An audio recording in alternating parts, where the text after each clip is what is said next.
Assalamualaikum warahmatullahi wabarakatuh. Perkenalkan, nama saya Nadiana Nurparija dari kelas 10 IPS 4. Di sini saya akan menjelaskan tentang kehidupan yang terjadi pada masa Kerajaan Sriwijaya. Yang pertama saya akan bahas yaitu kehidupan politik. Kerajaan Sriwijaya didirikan pada akhir abad ke-7 Masehi, terletak di Palembang. Menurut Prasasti Telaga Batu dan Prasasti Kota Kapur, untuk mengatur rakyatnya, Kerajaan Sriwijaya mengatur sebuah kutukan untuk rakyatnya yang tidak bisa patuh terhadap rajanya. Kerajaan Sriwijaya menaklukkan beberapa daerah lain sesuai Prasasti Kedukan Bukit. Dapun Tahyang Sriyaya Negara merupakan pendiri kerajaan, penakluk beberapa daerah, dan mengadakan hubungan diplomasi dengan Tiongkok dan India. Yang kedua saya akan bahas yaitu kehidupan ekonomi. Karena berada di tengah jalur pelayaran perdagangan India dan Cina, Kerajaan Sriwijaya sangat ramai dalam aktivitas perdagangan, jadi sangat membantu dalam aktivitas perekonomian Kerajaan Sriwijaya pada masa itu. Aktivitas pelayaran dan perdagangan sehingga Sriwijaya menjadi perdagangan nasional dan perdagangan internasional. Maksudnya, Kerajaan Sriwijaya dalam hal ekonominya sangat terkenal dalam hal internasional bahkan nasional.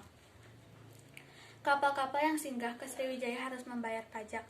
Misalnya, seperti kapal yang singgah dari Cina atau dari Tiongkok atau dari manapun itu, ketika akan singgah ke Sriwijaya atau di pertengahan antara India dan Cina, ia harus membayar pajak kepada Kerajaan Sriwijaya. Dalam kegiatan perdagangan, Sriwijaya sering mengirim komoditi gading kulit dengan barang yang diimpor ke Sriwijaya seperti beras, rempah-rempah, kayu manis, dan lain-lain. Yang ketiga saya akan bahas yaitu kehidupan budaya.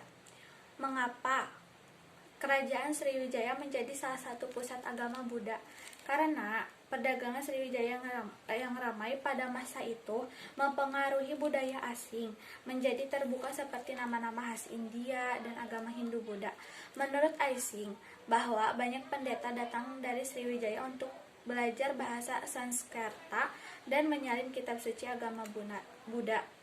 Maksudnya, banyak sekali pendeta yang datang dari luar negara Kerajaan Sriwijaya untuk belajar di Kerajaan Sriwijaya dan mempelajari bahasa Sanskerta dan menyalin kitab suci agama Buddha pada masa itu.